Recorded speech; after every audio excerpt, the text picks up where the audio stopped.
Okay, welcome everybody. Today is Tuesday, December 17th. It's time for our 1 o'clock regularly scheduled meeting. Madam Clerk, do we have a quorum? Yes, Mayor. All right, so at this time, it'll be my turn to do the Pledge of Allegiance and Invocation, so please rise. I pledge allegiance to the flag of the United States of America and to the republic for which it stands, one nation, under God, indivisible, with liberty and justice for all. Please bow your heads. Dear Heavenly Father, we thank you for the day. We thank you for every day that you give us, Lord. It's great to wake up in Garden City and across the world. Lord, we just ask that you be in our hearts. Bless our families as we get together for the holidays. Bless this city and bless this nation, Lord. We ask that you just protect us through our daily jobs, through our whatever we got going on, health, with just everything we go through, Lord. We ask that you be with our children, our grandchildren, our grandparents, Lord. We just love the fact that you are in our lives and do good things in our lives, Lord, and for our city. So I ask all this in Jesus' name. Amen.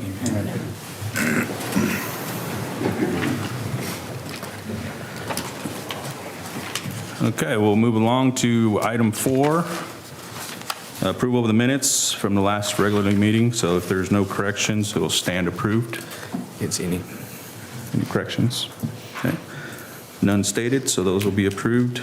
All right, next we'll have public comment. This will give a time for anybody in the audience or in the room to come up, and you'll have 5 minutes. And if you do come up, just state your name in the microphone for our record. And it's anything that's not on the agenda. But yeah, go ahead and come on. All right.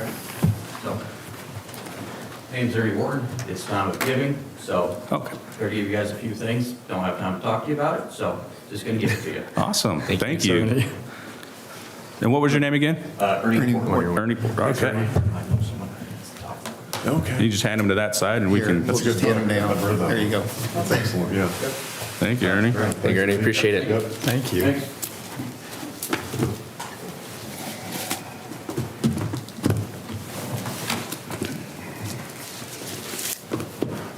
Thank you.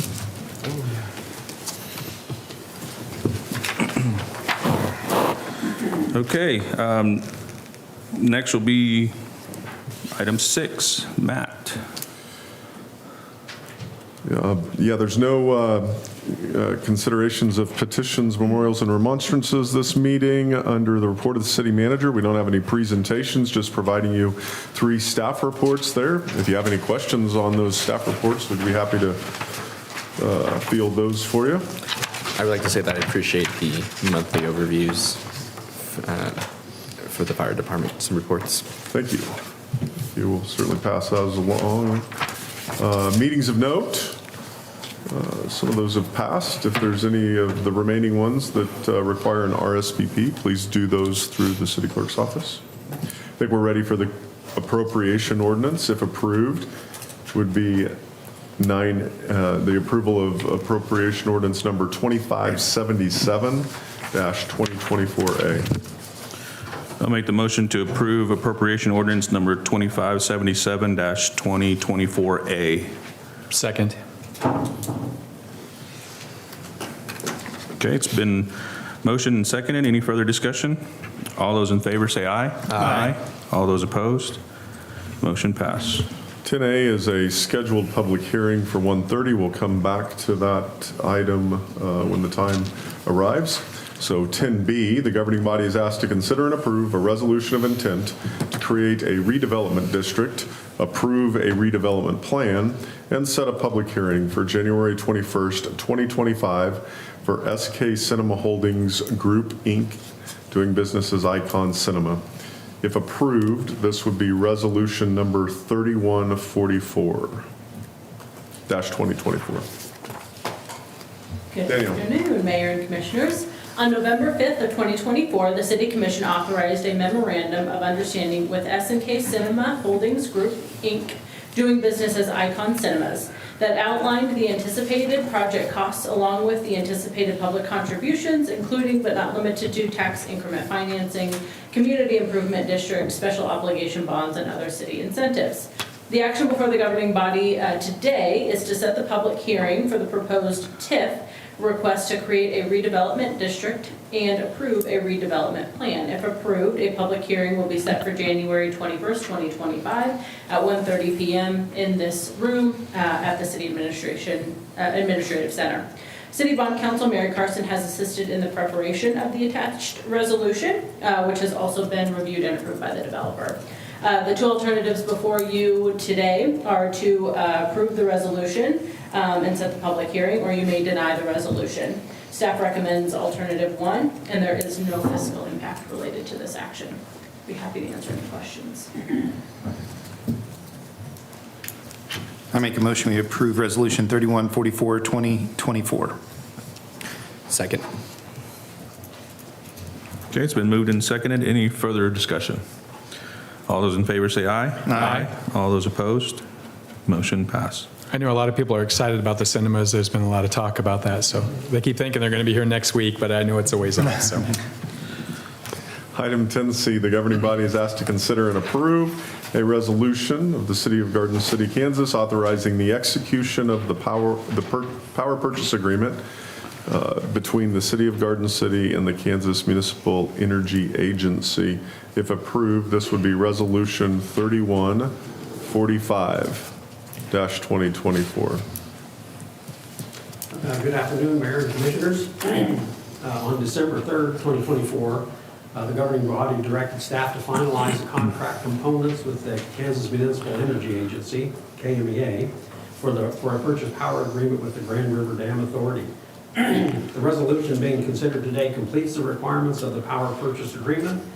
And Appendix A in this agreement is still in draft form. It will be updated by GRDA after the additional KMEA members participating in this power purchase agreement have passed the necessary resolutions and signed the agreements. And I didn't put it in my memo, but I should have. This is for the 9 megawatts of capacity and energy that you guys directed us to do, and it's a 25-year commitment. Your alternatives is the governing body may choose to pass this resolution as presented, authorize the mayor to sign the contract documents, or the governing body may choose not to pass the resolution as presented. Staff recommends that the governing body pass the resolution as presented and authorize the mayor to sign these documents.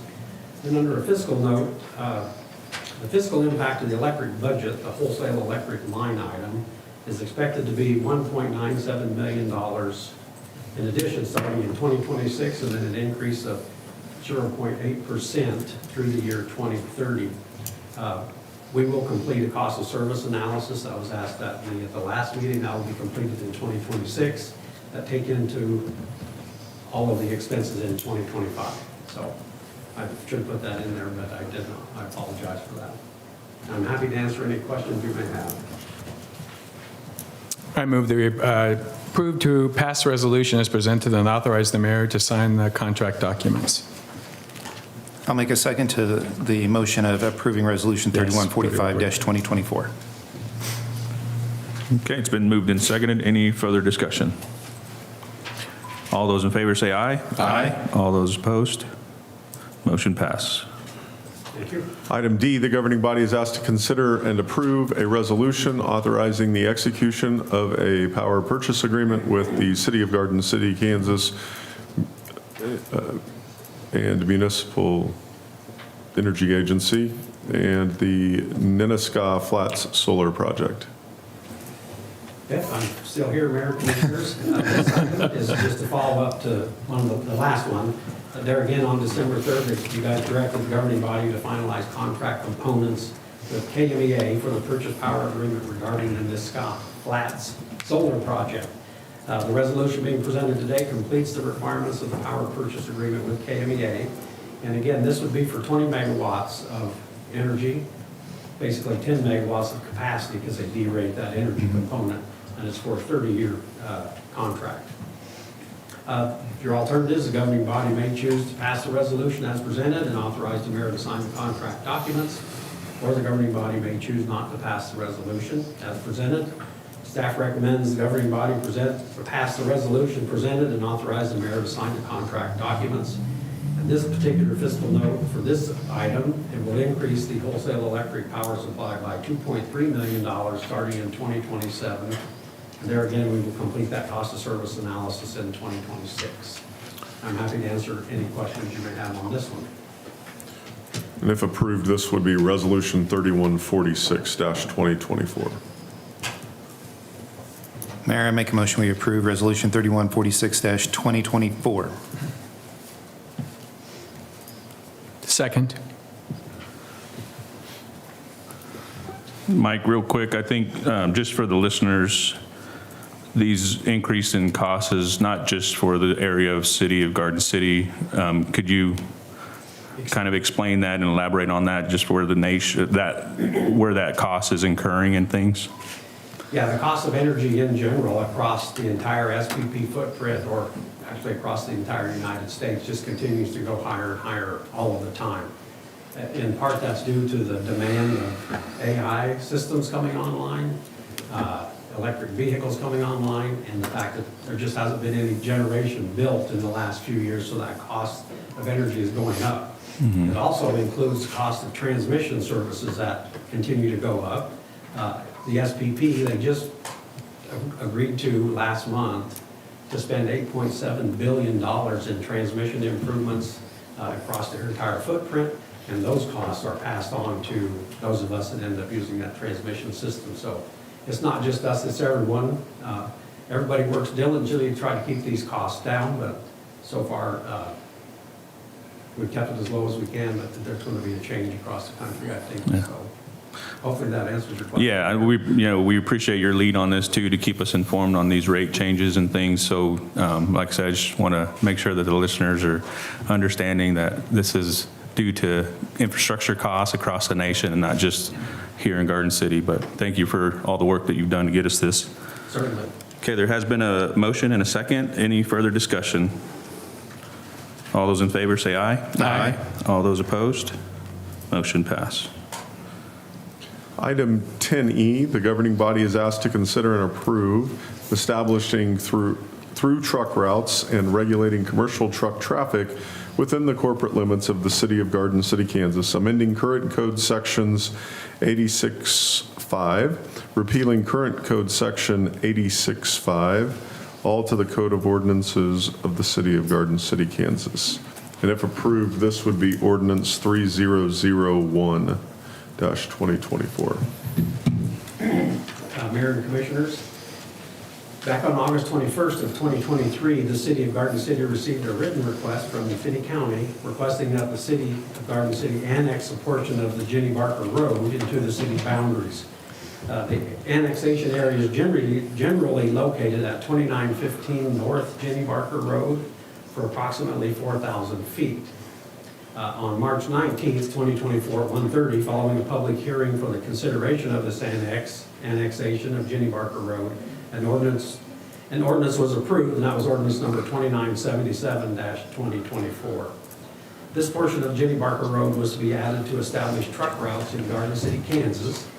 Therefore, the ordinance being considered today adds this portion of Jenny Barker Road to the established truck routes and updates the entire ordinance initially that was adopted in 1968.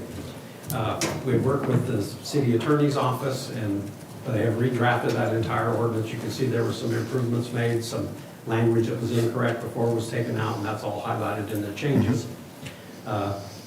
So the alternatives today would be that the governing body may approve the ordinance as presented. The governing body may choose not to approve the ordinance as approved. Yes. The governing body may choose not to approve the ordinance as presented.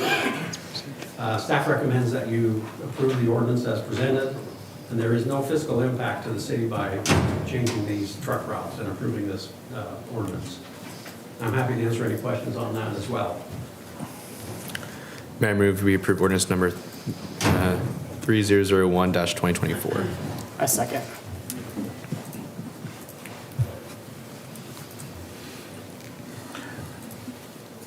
Okay, it's been moved and seconded. Any further discussion? All those in favor say aye. Aye. All those opposed? Motion pass. Thank you. Item 10F, the governing body is asked to consider and approve following a resolution regarding the waiver of general accepted accounting principles. If approved, this would be Resolution 3147-2024. Jared. Good afternoon. At the October 15th, 2024 meeting of the City Commission, the governing body approved a transition to utilizing the regulatory basis of accounting prescribed in the Kansas Municipal Auditing and Accounting Guide for their annual audit, shifting away from utilizing the U.S. Generally Accepted Accounting Principles and issuing an annual comprehensive financial report. In accordance with KSA 75-1120A, the city will need to approve a resolution each year that they determine they will not utilize GAAP, but instead utilize KMAG. The resolution presented today waives the requirements of KSA 75-11110A as they apply to the city for the year ended December 31st, 2024. The alternatives for the governing body today are that they may approve the resolution or that the governing body may not approve the resolution. Not approving the resolution would result in the city continuing to follow GAAP for their annual audit. Staff recommends the governing body approve the resolution as presented, and there is no fiscal note. I'll be happy to answer any questions. Mayor, I move we approve resolution number 3147-2024. Second. Okay, it's been moved and seconded. Any further discussion? All those in favor say aye. Aye. All those opposed? Motion pass. Thank you. Thanks, Jared. Item 10G, the governing body is asked to consider and approve a resolution declaring the boundary of the city of Garden City as of January 1st, 2025. Alicia. Mayor and Commissioners, KSA 12-517 requires when a city has either annexed or excluded territory from city limits, the governing body by resolution must declare the entire boundary of the city. The city must adopt this resolution by December 31st, 2024. This action has come before the governing body due to the annexation of properties known as Wharf, a portion of Hunter's Glen, and a portion of North Jenny Barker Road. Attached is the map showing the new areas annexed into the city limits. Your alternatives today are the governing body may approve the attached resolution, or the governing body may not approve the attached resolution. The staff recommends the governing body approve the attached resolution. Commissioners, if approved, this would be resolution 3148-2024. Trying to read all of the different coordinates and everything. I hope that's correct. It was like, it was interesting, you know. Yeah, every year we have Wilson Engineering and company take a look at our previous resolution, and what they do is they take all of the legal description from what land we did annex and figure out where it needs to go so that it maps out to its entirety. Okay. I mean, I was sitting there looking at that going, I hope that's correct, because it's like. If someone wants to go stick their finger on the TV, we can run Yeah. through the meets and bounds here. real quick. Yeah. There was a lot. No, I'm Nope, good. nope. I can do it. Yeah, I move that we approve resolution number 3148-2024, approve the attached resolution. So, Second. Go ahead, Commissioner Landgraf. A second. Okay. It's been moved and seconded. Any further discussion? All those in favor say aye. Aye. All those opposed? Motion pass. Thank you. Thank you. And it's 1:18 right now, so we got One time. more time? Yep. We are on H. Is it H? Yep. The governing body is asked to consider and approve an environmental nuisance resolution, and if approved, this would be resolution 3149, abating conditions at 1205 Mulberry. Mayor, Commissioners, good afternoon. 1205 Mulberry has a couch located on the exterior of the property, or exterior of the home on the porch. We have sent notices out to the property owner on November 7th of 2024 and November 26th of 2024. With no response and unable to make contact with them. Before you today, your alternatives for consideration is number one, the governing body may approve the attached resolution which will allow staff to abate the nuisance. Number two, the governing body may not approve the attached resolution. Staff's recommendation is the governing body may approve the attached resolution.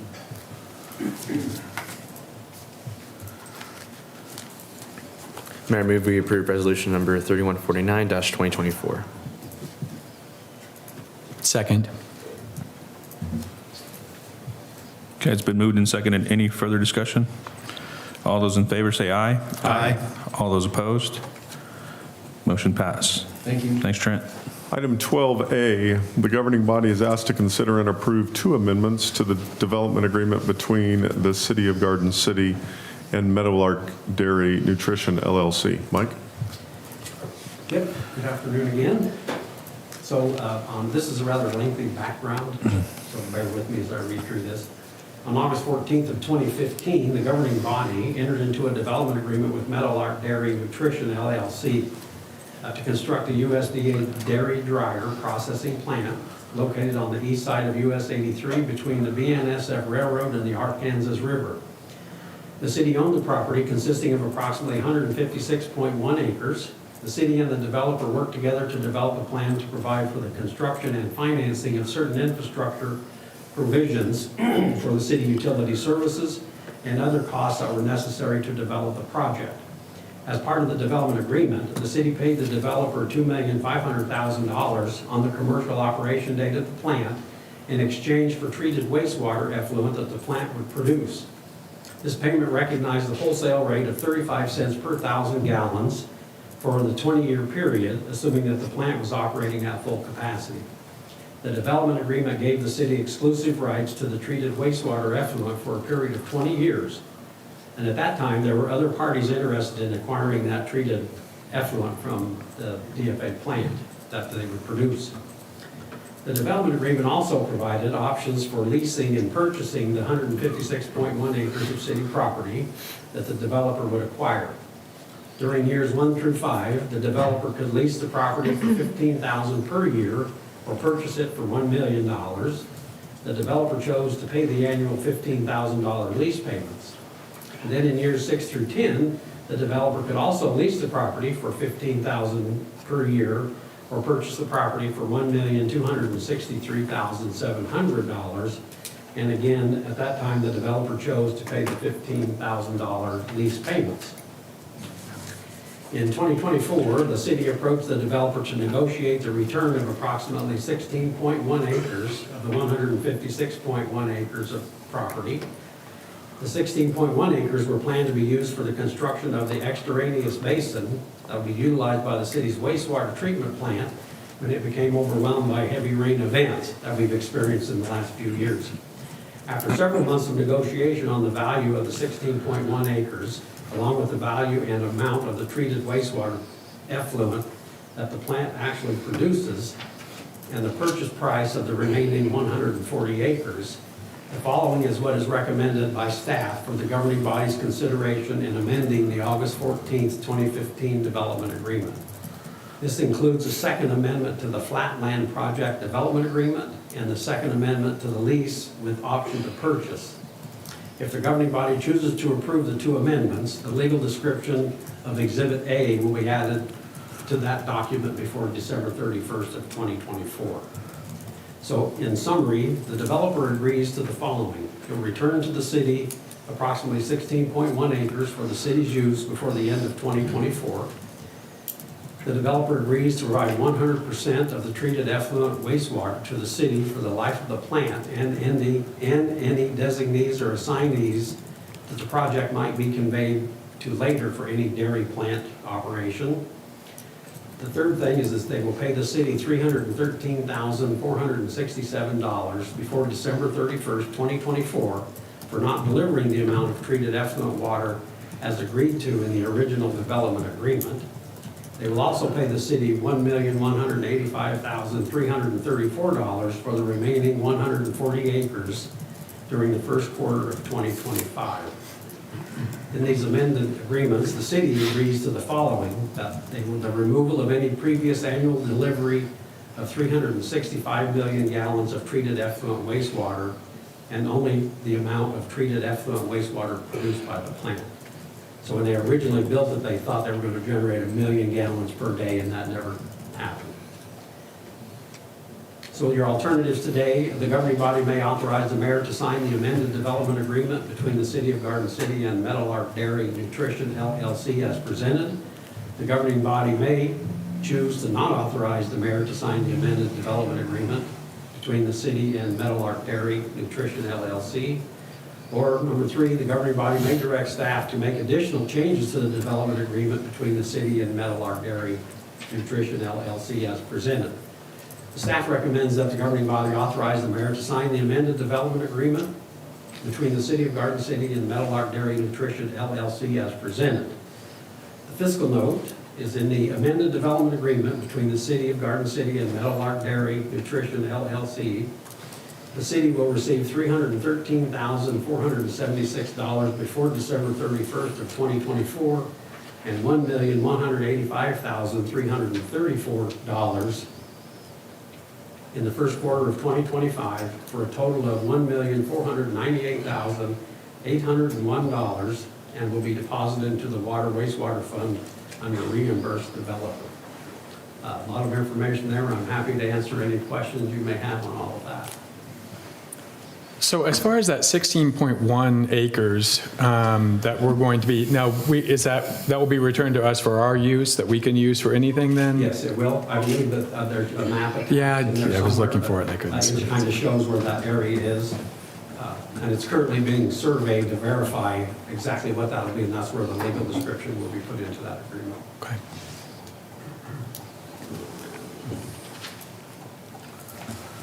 Mayor, I make the motion we authorize you to sign the amended development agreement between the City of Garden City and Meadowlark Dairy Nutrition LLC as presented.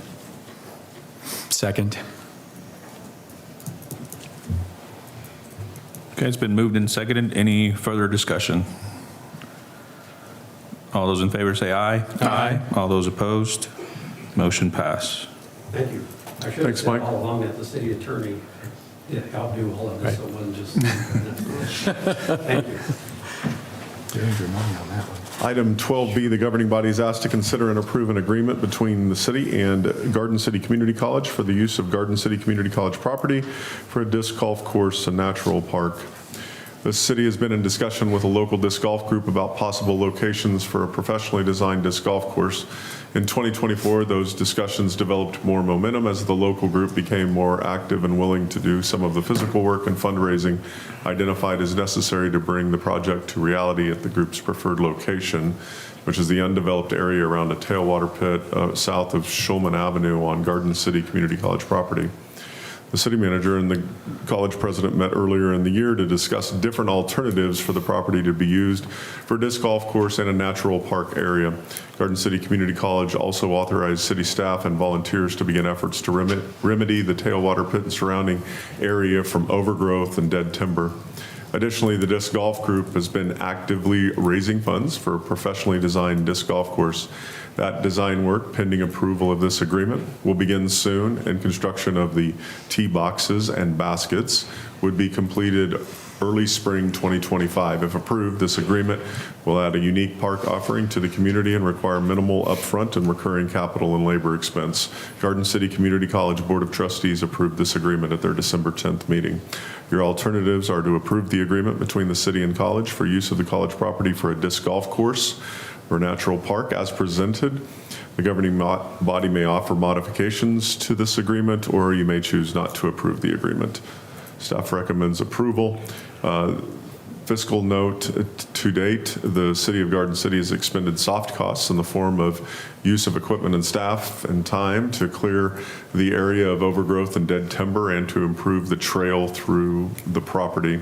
It is anticipated that similar efforts would be required on an annual basis, supplemented by volunteer help. The disc golf community has offered to maintain the areas around the tee boxes and baskets and other maintenance specifically related to the keeping of the disc golf course. If, for some reason, the disc golf community does not fulfill these duties, it would not place a large burden on city staff to keep the disc golf course maintained. I did appreciate the name of that area never had a name, but the crater, that was kind of unique and very innovative, so I thought that was neat. Mayor, I make the motion we approve the agreement between the city and Garden City Community College for the use of the property on the disc golf course as presented. I second. Okay, Commissioner Nguyen. All right, it's been moved and seconded. Any further discussion? Yes. Matt, thank you for your vision on this. This is very exciting. Thank you. There's a lot of people involved in this, and this is an active community of disc golfers that have had some enthusiasm wrapped around this, and that kind of got funneled into action after a few years of talking. So we're excited for them too. Okay. Any others? And we do have a motion and a second. All those in favor say aye. Aye. All those opposed? Motion passed. All right, so we do have a 1:30. We'll go ahead and jump back to that item, which is 10A. So we have a public hearing for the governing body to consider and approve an ordinance. Danielle. Good afternoon again, Mayor and Commissioners. On September 19th of 2024, a petition was filed proposing the creation of a Community Improvement District, or CID, to be known as 4A Properties, Inc., generally located at 401 East Kansas Avenue. The project is anticipated to include a retail ice cream store, an imported products retailer, and a spa and salon. At the November 19th, 2024 meeting, the City Commission authorized a 1:30 public hearing, giving members of the public an opportunity to speak on the proposed project. After the public hearing has concluded, the governing body is asked to consider creating a CID district known as 4A Properties, Inc. CID, and authorize the levy of a CID retailer sales tax to be collected within the district for an amount of 2% to pay a portion of the project costs. There is a precondition tied to the adoption of the ordinance. The city and 4A's Property, Inc. must enter into a development agreement regarding the final terms for the CID before the ordinance is published and effective. City Bond Counsel Mary Carson has assisted in the preparation of the attached ordinance, which has also been reviewed and approved by the developer. There are two alternatives before you this afternoon. One, the governing body may approve the ordinance creating the 4A's Properties, Inc. Community Improvement District and authorize the levy of a retailer sales tax within the district, or the governing body may not approve the attached resolution. Staff recommends the governing body approve the resolution, and there is no fiscal impact by creating the CID. I'd be happy to answer any questions you may have.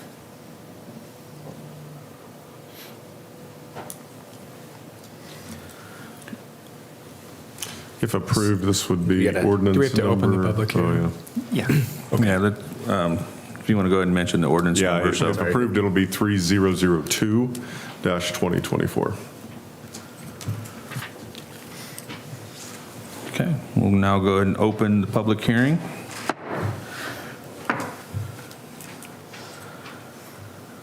If there's anyone in the room or the next room to come up and talk in the microphone, state your name if you're here.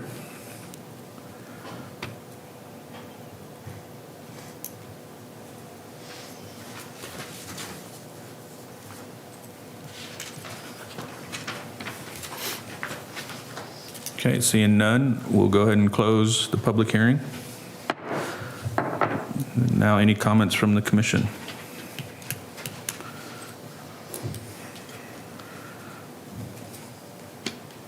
Mayor, I move that we approve ordinance number 3002-2024. Second.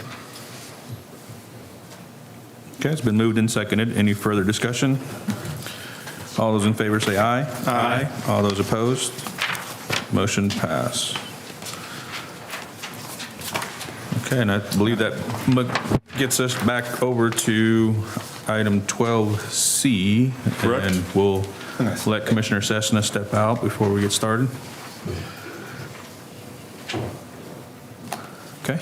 Mayor and Commissioners, item 12C, the governing body is asked to consider a request from USD 457 to connect the district's plant facilities building located at 4665 East Highway 50 Plaza to the city water utility. Fred.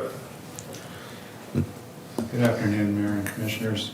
City staff received a request from Brandon Anderson, Director of USD 457 Plant Facilities.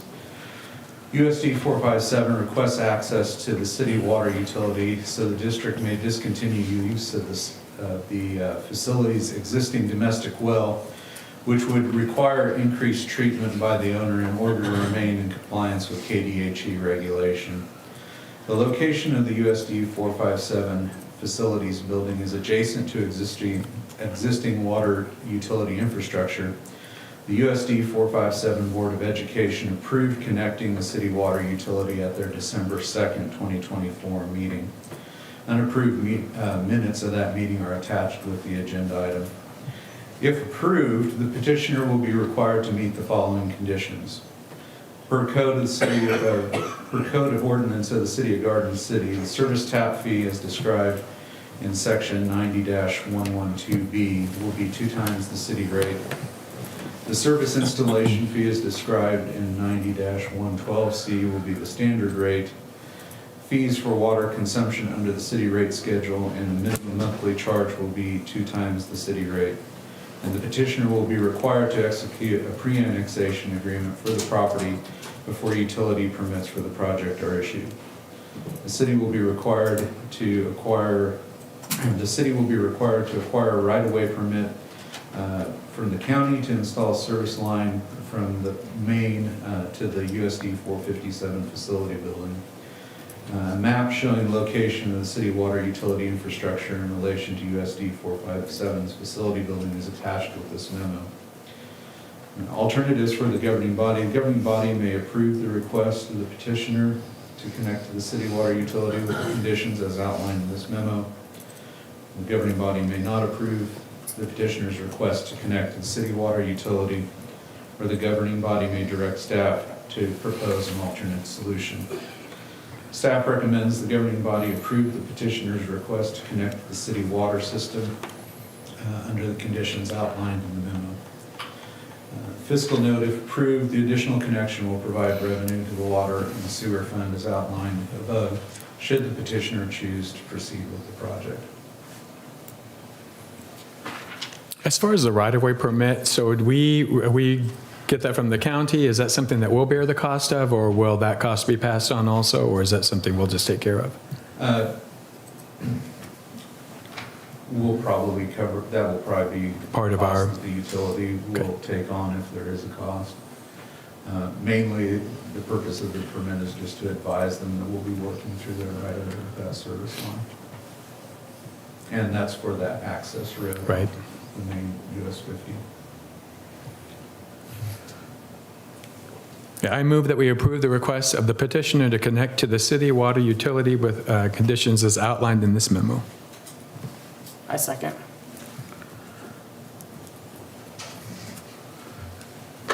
Okay, it's been motioned and seconded. Any further discussion? All those in favor say aye. Aye. All those opposed?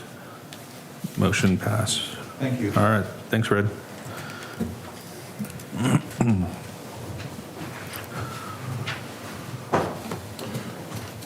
The next item has someone calling in, so I'll dial them real quick.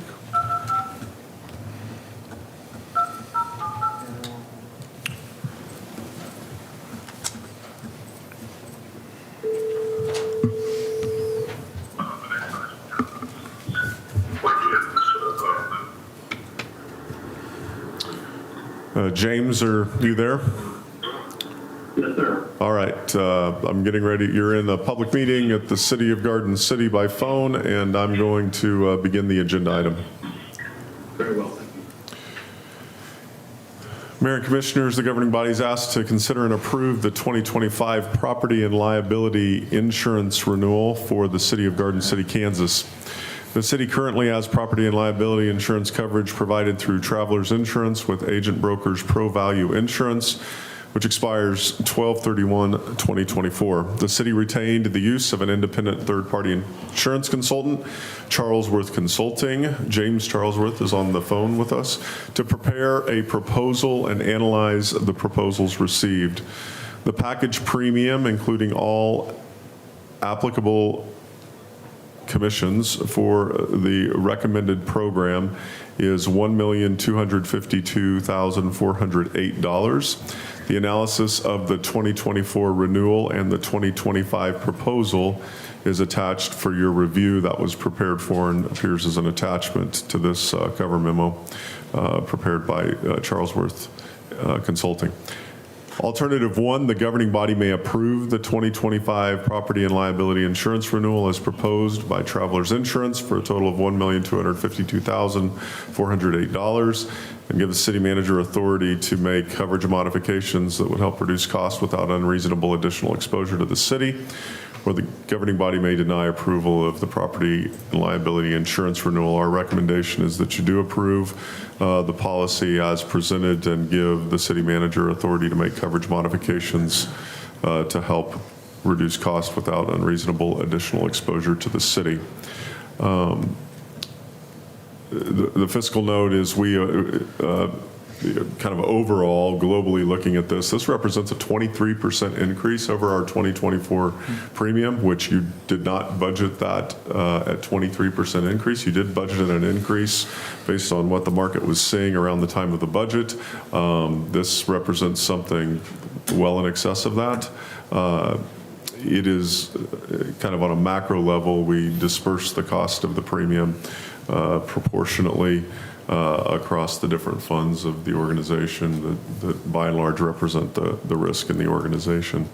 I'll turn it over at this time to James Charlesworth. He can maybe talk a little bit more specifically about the renewal process. James, can you hear me, and are you available to give just a brief overview of what you saw in the renewal? Yes, sir. Thank you, Matt. Thank you, Mayor, Commissioners. James Charlesworth, Charlesworth Consulting.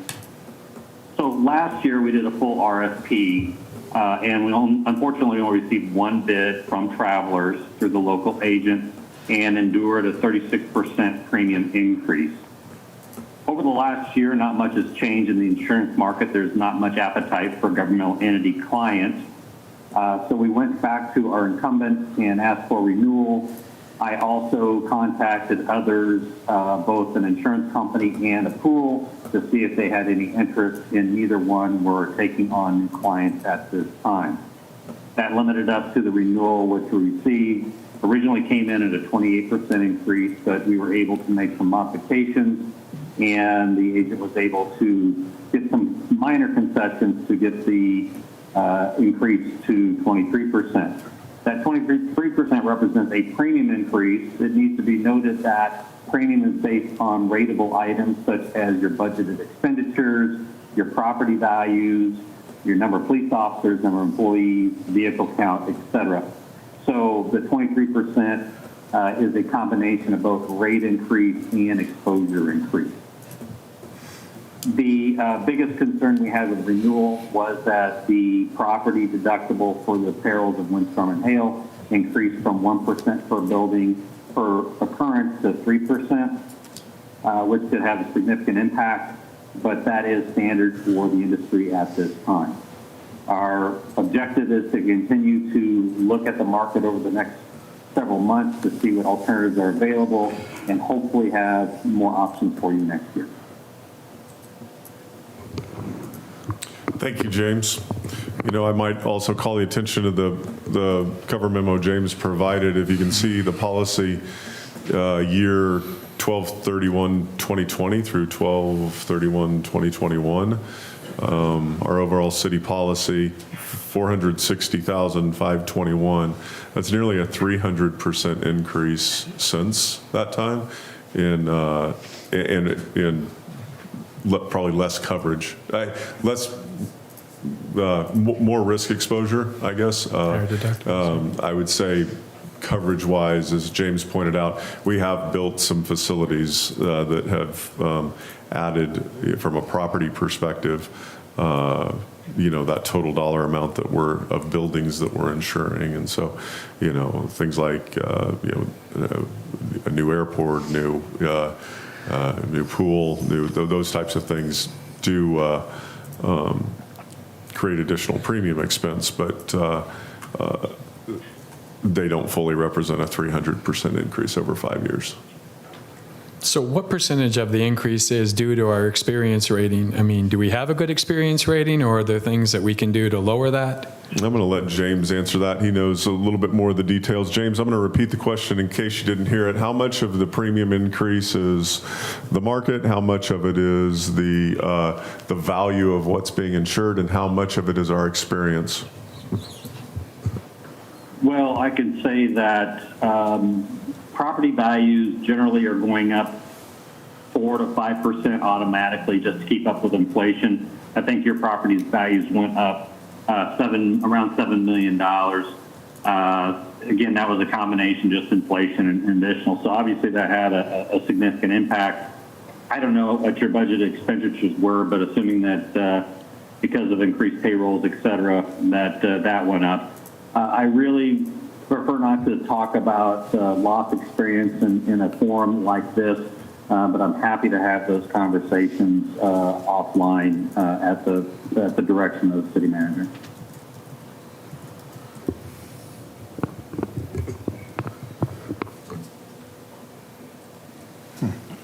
So our deductibles on that, so we've looked at increasing those deductibles to kind of minimize on costs per year basis.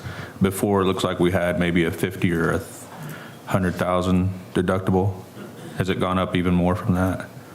So there's the opportunity, I think you see the comparison between the last 2 years. I would say over the last 5-6 years, there's been some of these deductibles that have gone up in order to mitigate the increases. I don't have in front of me kind of the from what to what sort of thing. We did look, in the motion, there is kind of give the city manager a little bit of flexibility. We do have a few days before the policy renews and would have the flexibility to make those changes, and the insurance company has provided through our local agent some options of 3 options, I think, that we could take on more exposure for a little bit lower premium. At a first blush of that on Friday, and James and I visiting a little bit, I don't think any of the 3 options that have been presented so far we would act on. We think that's for the minimal amount of premium drop, the exposure's far greater. So my inclination right now would be to leave the policy where it's at, but we would continue to explore, and our local agents work hard on our behalf, just like James works hard on our behalf.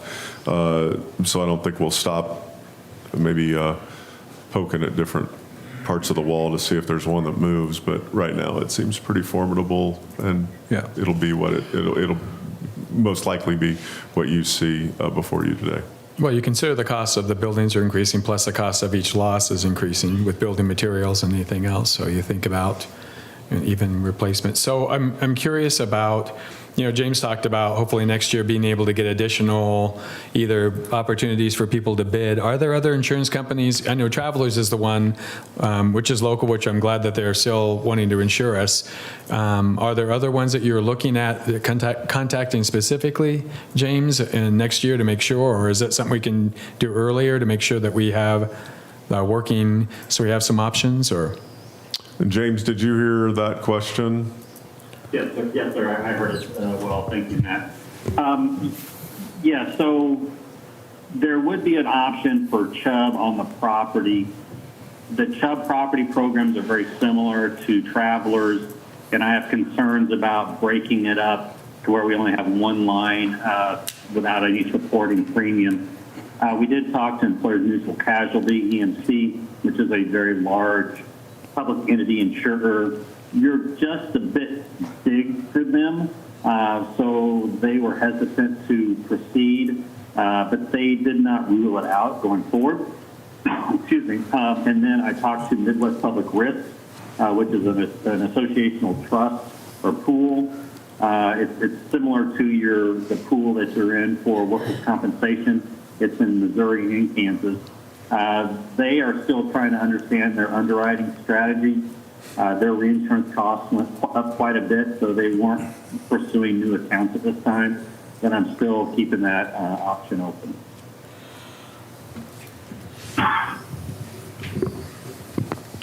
Other than that, there's Trident is an insurer that has been in the market in the past, has started to talk a little bit about coming back.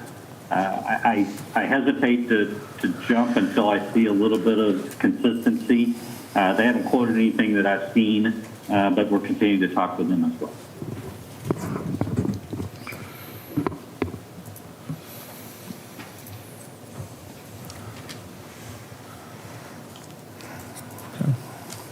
Any other more reason to shop local and fly local? So. Yeah.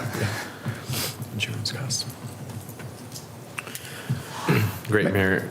I move to approve alternative number 1. Second. Okay, it's been moved and seconded. Any further discussion? All those in favor say aye. Aye. All those opposed? Motion passed. All right, thank you. James, thank you for being available to us by phone.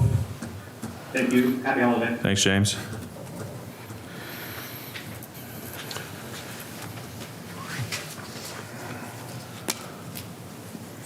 Item 12E,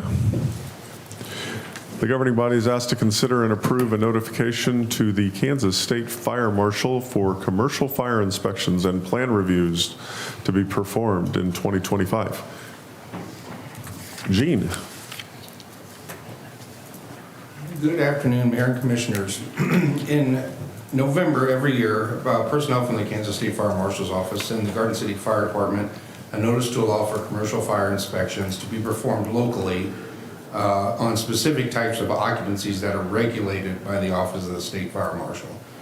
Garden City Fire Department is able to opt in or opt out of specific occupancy inspections and plan reviews that are listed in this notification. The specific occupancy inspection and plan reviews are outlined in KSA 31-137 and 31-139 respectively. The notice allows for the Garden City Fire Department Fire Prevention Division to perform these inspections and plan reviews, then report the findings of these inspections and plan reviews back to the Office of the State Fire Marshal to show compliance or non-compliance. Staff is requesting that the governing body approve the notice to the Office of the State Fire Marshal and allow for Fire Marshal Robinson to opt into specific occupancies for inspection and plan reviews as outlined in the attached. Not approving the notice will send the inspections and plan reviews back to the State Fire Marshal's Office, Inspection Division, and plan reviewers to complete annually. Alternative one would be to authorize the notification to the State Fire Marshal's Office to opt in to specific occupancies.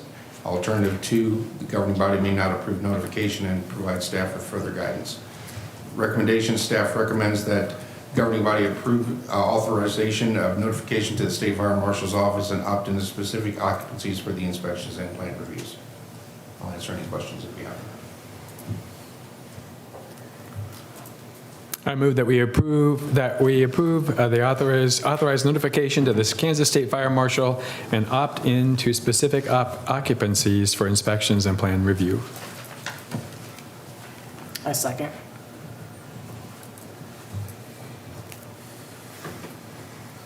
I know while every resident or building is important to go through and kind of find its issues or compliancy with the State Fire Marshal's office, and I do believe those are important, and so giving you guys the opportunity for the option to go into those facilities is crucial. Life and safety is important, and I appreciate you guys going in and inspecting the buildings and, you know, letting them know what needs to be brought up to code. And so for safety purposes, I commend you guys for your work and just appreciate the fact that you're going in there to address those issues if needed, to save lives and things. So that's really important, and this is crucial. So thanks for the work. Thanks for we do have a motion and a second. Any further discussion? All those in favor say aye. Aye. All those opposed? Motion passed. Thank you. Thanks, Gene. The next several items are board appointments, the first of which is the Traffic Advisory Committee, 12F. You're asked to consider and approve an appointment to that board. Mike? Yes. The Traffic Advisory Committee is a 5-member committee that acts as an advisory capacity to the governing body on issues pertaining to vehicle and pedestrian traffic control within the community. There are currently 2 openings on the Traffic Advisory Committee. The current members are Gary Bennett, he's the chairman, whose term expires on 6/30 of 26. James McGowan, whose term expires on 6/30/25. Carol Truley, whose term expires 6/30 of 26. And Jeannie Rupp, whose term expires on 6/30 of 2027. Beverly Schmidt-Glass has applied to serve a 3-year term on the Traffic Advisory Committee beginning January 1, 2025. Beverly's most recently completed 2 terms on the Public Utilities Advisory Board, and at this time, no other applications have been received to serve on the Traffic Advisory Committee. So the 2 alternatives is you may choose to appoint Beverly Schmidt-Glass to a 3-year term on the TAC, beginning January 1, 2025, or you may choose not to make an appointment. Staff has no recommendations, and there's no fiscal impact to making this appointment. Now, answer any questions you might have.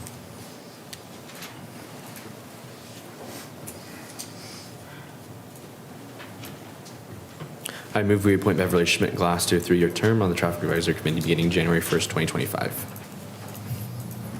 Second. Okay, it's been moved and seconded. Any further discussion? All those in favor say aye. Aye. All those opposed? Motion pass. Thank you. Item 12G, the governing body is asked to consider and approve a reappointment to the Public Utility Advisory Board. Mike? Yes, the City of Garden City operates 5 public utilities, consists of water, wastewater, electric, solid waste, and stormwater, all within or around the corporate city limits. The Public Utilities Advisory Board is a 5-member advisory board that acts in an advisory capacity to the governing body on issues related to the operation, maintenance, and expansion of the 5 public utilities. There are currently 2 openings on the Public Utilities Advisory Board. The current members are Beverly Schmidt-Glass as the chairperson, whose 2nd term expires December 31st of this year. Chris Law is the vice chair, whose term expires December 31st of 25. Mary Eves, whose term also would expire on 12/31 of 24, and Raylene Dick, with her term ending December 31 of 2027. Mary Eves has requested that the governing body consider her request to serve for an additional 3-year term beginning January 1 of 2025. And at this time, there has been no additional applications received for that board as well. So the alternative is the governing body may reappoint Mary Eves to an additional 3-year term on the Public Utilities Advisory Board beginning January 1, 2025, or the governing body may not make the appointment, and staff has no recommendations, and there is no fiscal impact on making an appointment to the Public Utilities Advisory Board. Mayor, I move that we reappoint Mary Eves to an additional 3-year term on the Public Utilities Advisory Board beginning January 1st, 2025. I second. So that leaves us, at the end of this year, we'll be 1 member short on that board then? Yes, that's correct. Looks like? Okay.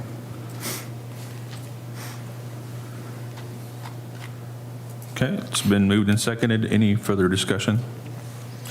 All those in favor say aye. Aye. All those opposed? Motion pass. Thank you. Item 12H, the governing body is asked to consider and approve an appointment to fill a vacant seat on the Cultural Relations Board. Good afternoon, Mayor and Commissioners. The Cultural Relations Board, CRB, is composed of 9 members representing diverse racial, social, ethnic, religious, and economic backgrounds appointed by the governing body to promote cultural diversity within the community. Currently, the board has 2 vacancies, with existing members including El Azabian, Carmen de la Torre, Mary Buckman, Amy Longa, Vanessa Gatian, Belia Rodriguez, and Nydia Ortega. Jorge Salamanca Chavez has applied for one of the open positions. His application was reviewed by the CRB during its meeting on December 9th, 2024. Jorge recently returned to Garden City after living abroad for 5 years and is currently employed at Hilti Incorporated. He is interested in getting involved in the community by addressing the needs of diverse groups and advocating for resources to strengthen the town's cultural fabric. The Cultural Relations Board recommends appointing Jorge Salamanca Chavez to fill one of the vacant positions. There are 3 alternatives for the governing body to choose from. Alternative number 1, the governing body may approve the appointment of Jorge Salamanca Chavez to the Cultural Relations Board through December 2027. 2, the governing body may deny the appointment. And 3, the governing body will give staff further direction. It is a recommendation of the Cultural Relations Board and staff to recommend approving the appointment of Jorge Salamanca Chavez, and there is no fiscal note. I'm happy to answer any questions the governing body may have.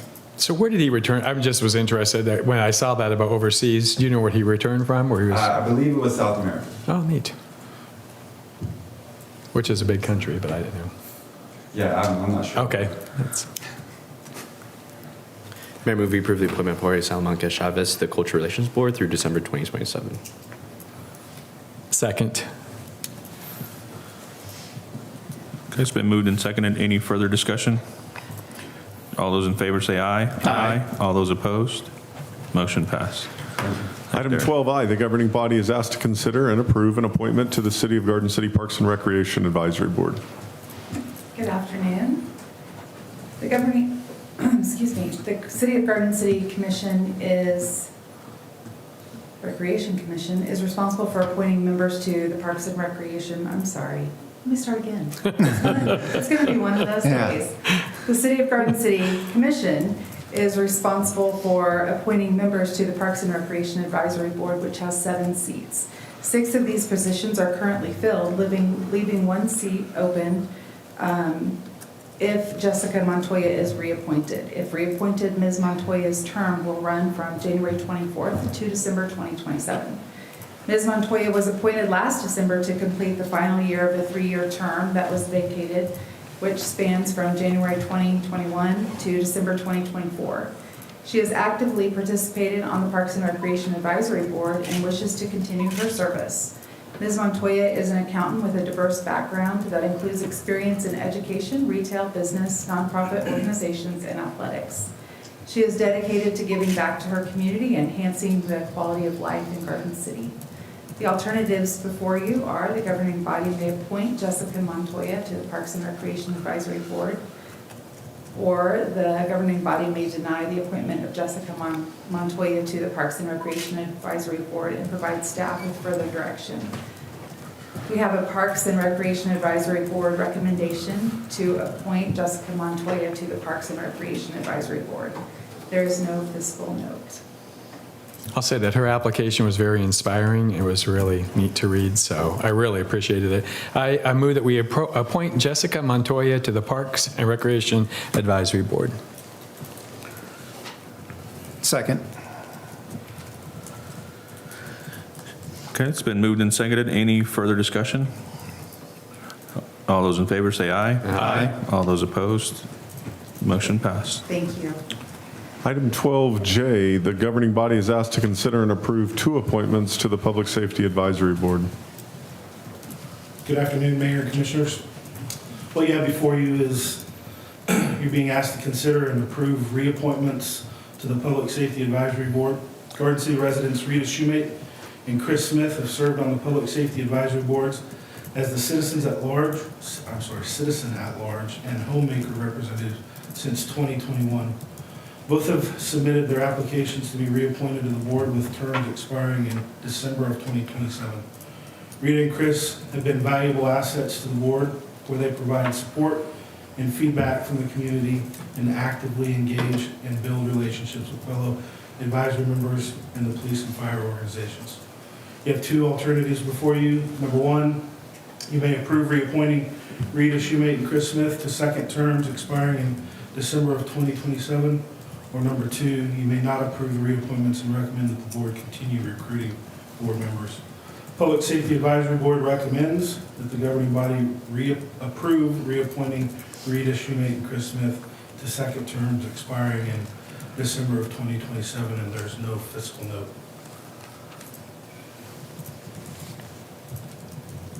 Mayor, I make the motion that we approve Chris Smith and Rita Shoemate for the terms as presented.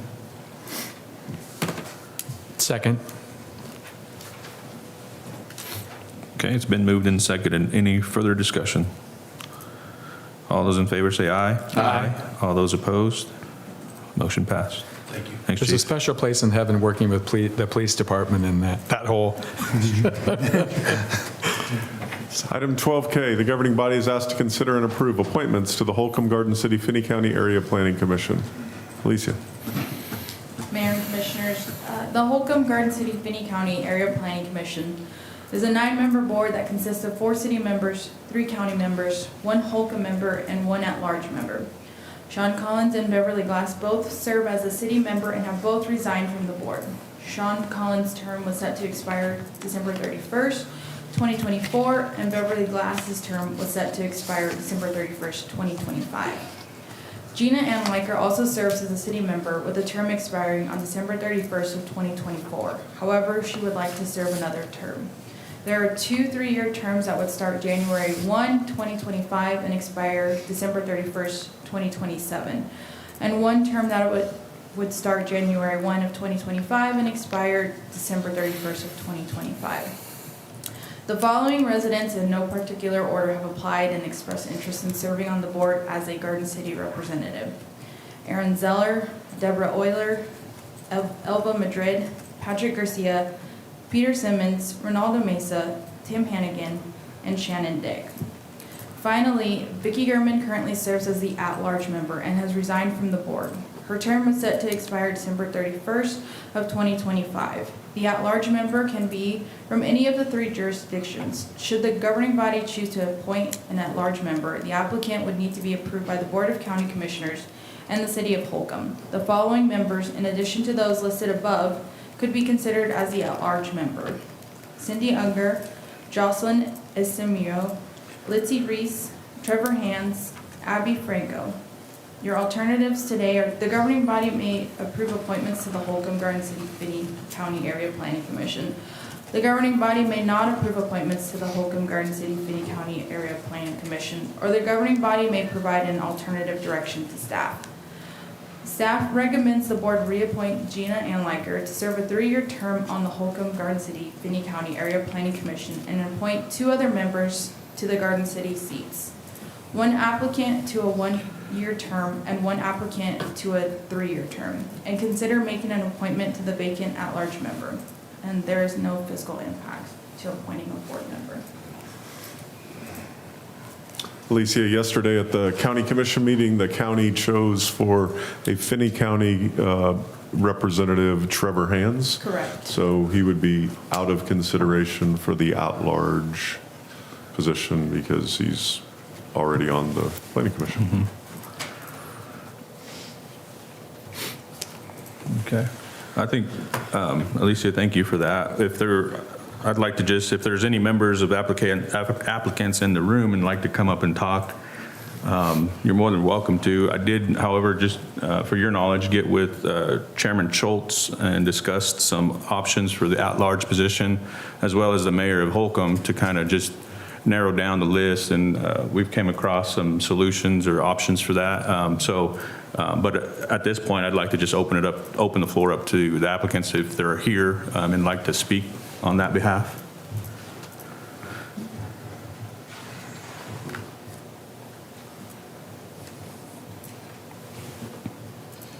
Good afternoon.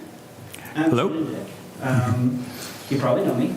So I just here. I thought this would be a good way to get back and give back to the city and help with one of those issues and areas that we do as a city that really does make an impact on our future development. So I thought this would be a good opportunity to give back and give to the community, and I'm fairly involved and keep up to date with everything that's going on. So I feel like it's something that I'd be able to accomplish without too much extra work. Now I will say, I saw Dr. Hannigan here too. He talked to you? Okay. Okay. Thank you, Shannon. Thank you. And there were a lot of applicants for this position, which is great. You guys must be doing something right. Maybe serving cookies or something. I don't know. But yeah, I do have some recommendations here. If you guys wish to kind of listen or hear that. You're going to speak for Dr. Hannigan. Oh, okay. Yeah, Dr. Hannigan wanted to stick around, but he did have to get back to some patients that were waiting for him. So. Sure.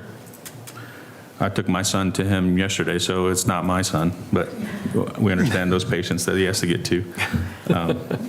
So yeah, but moving along with all these applicants, I mean, you look at read their applications, and they've wonderful stars across the board on all of them. So, but just in talking with, like I said, Chairman Schultz and the mayor of Holcomb, Nicole, we had discussions, and I believe we all come to a consensus on an individual that would fit the at-large position, and he is a resident of Garden City. He has done some development in Garden City, so I believe this person would fit well within the at-large portion, and then we can take that on. So the city part of this is we kind of select or advise a name, and then it's got to get approved by the county, and then it's got to be finalized approval by Holcomb. And so we are suggesting a name that we all kind of come together and vetted. So And this person would be Tim Hannigan for the at-large position. And then for the city seats, I would suggest or make a motion that we would appoint Deb Euler to the 3-year term and Shannon Dick to the 1-year term.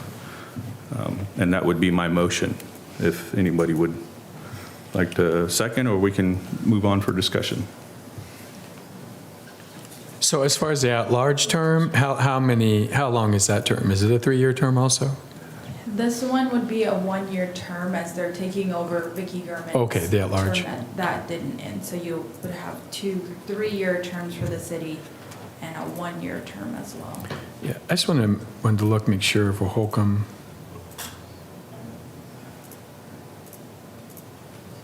And the at-large could be anybody within the Finney County limits, city or county, so. Okay. And then the Holcomb has its own, they have their own appointment, and these are just, and they're just not listed on here, or? Correct. So Holcomb has one member. Okay. His term is not expired. However, all the applicants that you see have just applied so that you can consider them for the at-large position. No, I appreciate both of those. The recommendations of Deb Euler and Shannon Dick, especially I think they have a lot of the history and understand the need for the city to move forward. And also Tim Hannigan as an at-large member. I mean, I just want to make sure that Holcomb is represented. That's the one thing I want to make sure that we don't leave them out, so. But since they have their own, that's fine. I didn't know how that worked. For clarification, I'm reading this memo and I'm understanding the mayor's motion, Alicia, that for the city representatives, the Sean Collins term, which expires at the end of the year, the motion would have Deb Euler fill that one.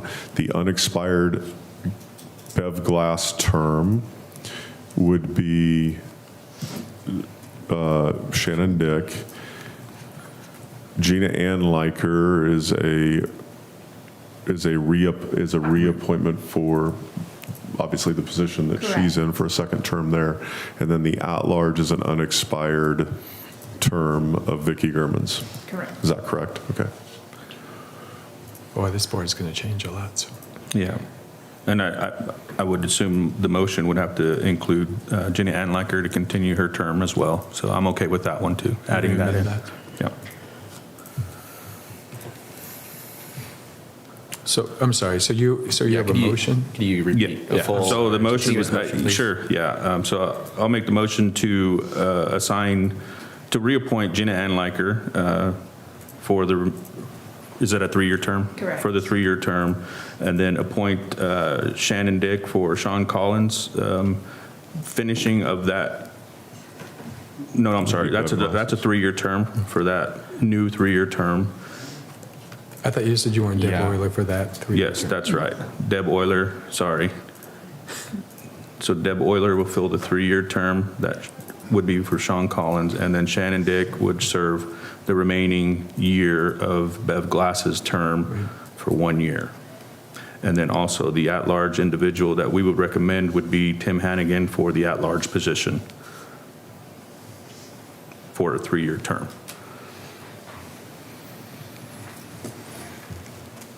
Second.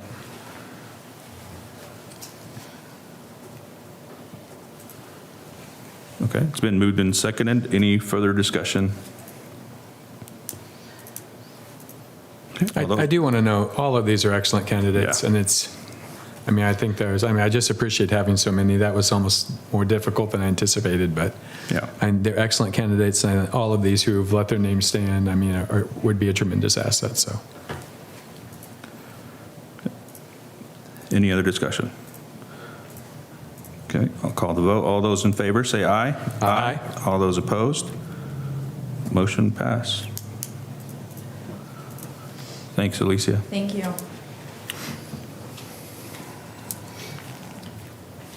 And Just making a couple notes here, sorry. Yeah, no, I guess the county has not made a recommendation on the individual, but they will have a meeting in January, I believe the 21st. They'll probably have that on their agenda to note that we requested the Tim Hannigan position at the at-large. And So though- his won't be until they have their vote? Yeah, well, it's a consensus of us to have that name, but the general steps of this is we don't want to have one name and then the county have a different name and then the Holcomb have a totally different No, I appreciate your idea. Yeah, you're So just proactive. kind of collaborating with county and Holcomb was, I think, a good process, so. Ready, 12L.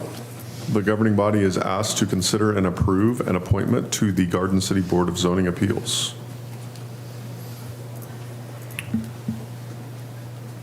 Looks like Alicia stepped out, so I will take this one. Garden City Board of Zoning Appeals is a 5-member board with 1 vacancy. Kenneth Rischel has resigned from the board, and his term was set to expire December 31st of 2025. There are 5 members that have applied and expressed interest in this position. Your alternatives before you, the governing body may approve one of the listed applicants to the Garden City Board of Zoning Appeals, or the governing body may not approve an appointment to the BZA and provide staff with alternative direction. Staff recommends appointing one of the members listed above to that current vacant position. I move we appoint Ella Madrid to the Garden City Board of Zoning Appeals. Second.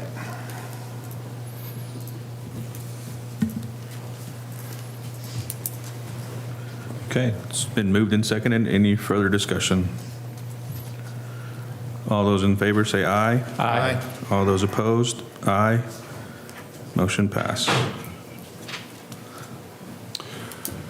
We'll have an executive session, but no action is anticipated following the executive session. So if the commission would like to take up the consent agenda and then do commissioner comments, we can conclude with the executive session and shut down the cable broadcast and live streams. Okay. I'll make the motion to approve the consent agenda, items 13A through 13G. Second. It's been moved and seconded. Any further discussion? All those in favor say aye. Aye. All those opposed? Motion passed. Okay, that gets us to the commission reports. First up, we'll have Commissioner Unruh. That's a good meeting. So I just want to say thank you for the housing update every year. It's, you know, I know that that's something that's the number one issue for us as a city commission, to really make sure we have enough housing and available housing and also affordable housing. Of course, affordable housing has changed, the look of it, especially in Garden City. I also really appreciate that the Neighborhood Planning and Development Department taking it as a roadshow on the sharing it with different entities to really make sure that people understand what's available as far as incentives. And I think we're offering as many incentives as we can to make sure that we're getting as much housing as we can. I just also want to I witnessed firsthand the collaboration, the cooperation, and the professionalism of the Garden City Fire Department, the Garden City Police Department, and EMS this weekend in my neighborhood. And I'll tell you, the way they took care of a situation and the way they handled everything was incredible. Neighbors, of course, you know, you check on neighbors and you always wonder what's going on. So we were all wondering, and they just watching them work together and the way that they operated, really helping one another, making sure everything took place.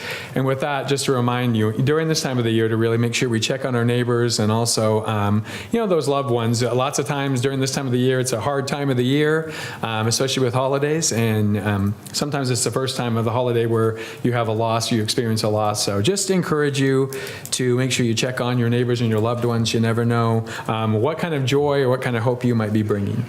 The disc golf, the crater that is a really cool name.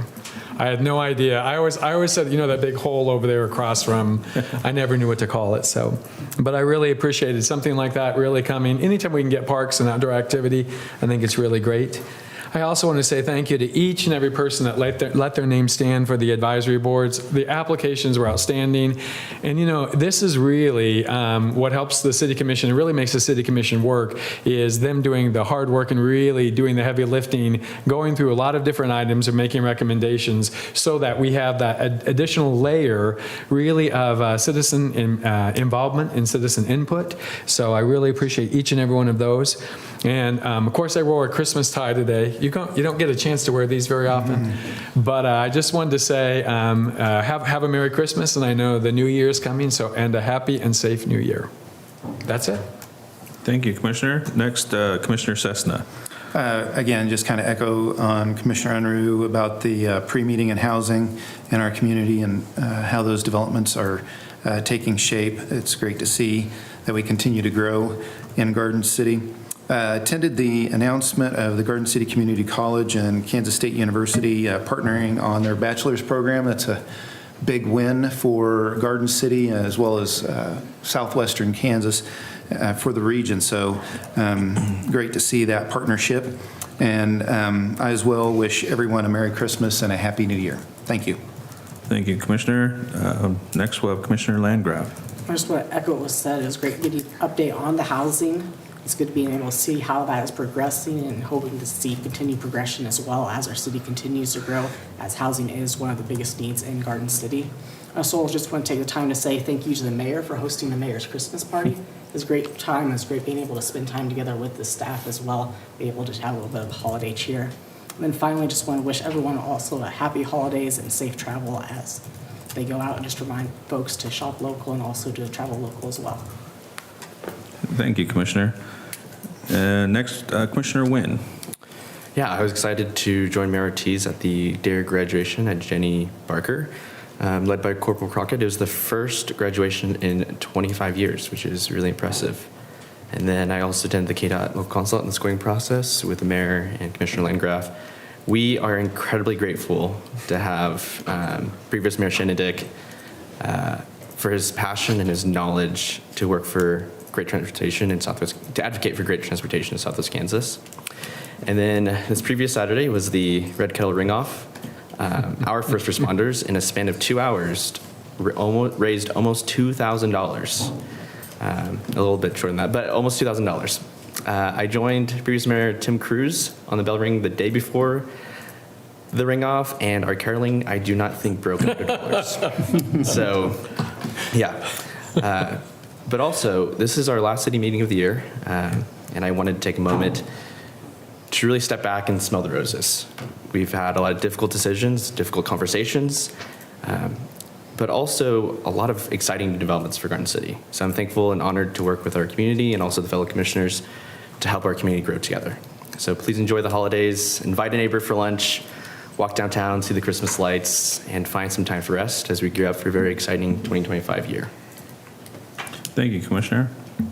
Next is me.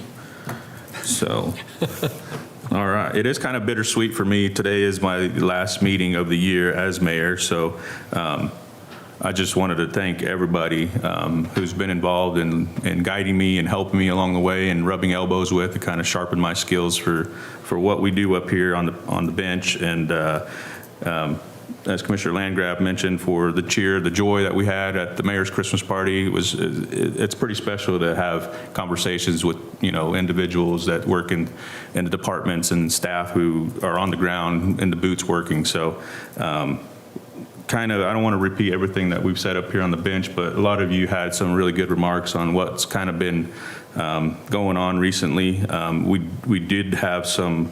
I had some big firsts. Then there were some huge firsts for me as mayor here on the bench this year. One of which in the beginning of this year was a huge snowstorm. And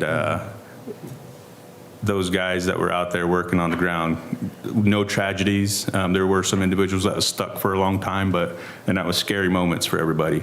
But the people that we have, the workforce that we have that just go above and beyond of what our capabilities are. And we as leaders here in Garden City and Southwest Kansas, we strive for that, and we look for that, and we know that we're here. And so for those listening, I just like to mention that you are Garden City, Southwest Kansas. You are the person who lifts the spirits of Garden City and lifts the spirits of the holidays. So I just wanted a big first also with, you know, the University of K-State. President Linton and Provost Mendez came and shook hands with Ryan Ruda and Garden City Community College to start that partnership, to start that relationship, and that's a huge first for Southwest Kansas. Not just Garden City. I mean, yeah, it's Garden City, but Southwest Kansas kids, families, me, you know, I still need to go to school and get some, you know, master's degrees and things, so that hopefully makes it an option in the future. But this is what's huge for the first steps in Garden City.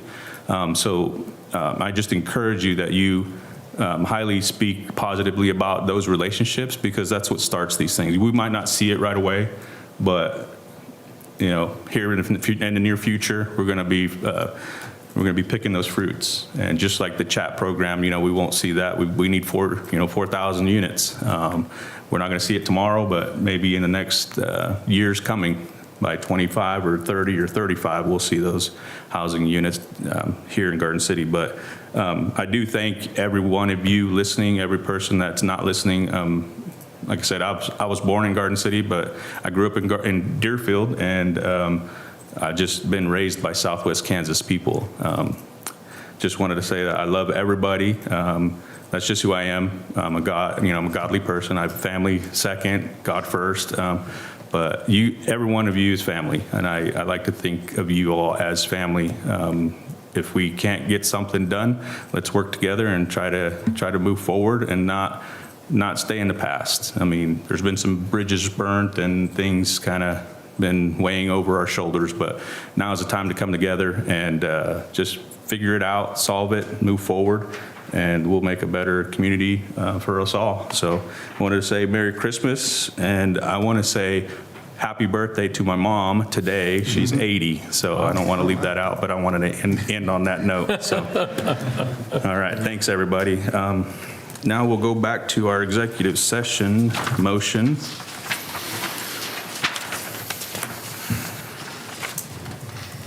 Yeah, that's item 13G, the appropriate, no, it's not. 12M. 12M. It's item 12M, to go into executive session pursuant to KSA 75-4319B6, pertaining to the preliminary discussions related to the acquisition of real property. Need about 10 minutes with City Attorney Cunningham, myself, Public Works and Utilities Director Muirhead, and Water Resource Manager Jones. For how long? 10 minutes. 10 minutes, okay.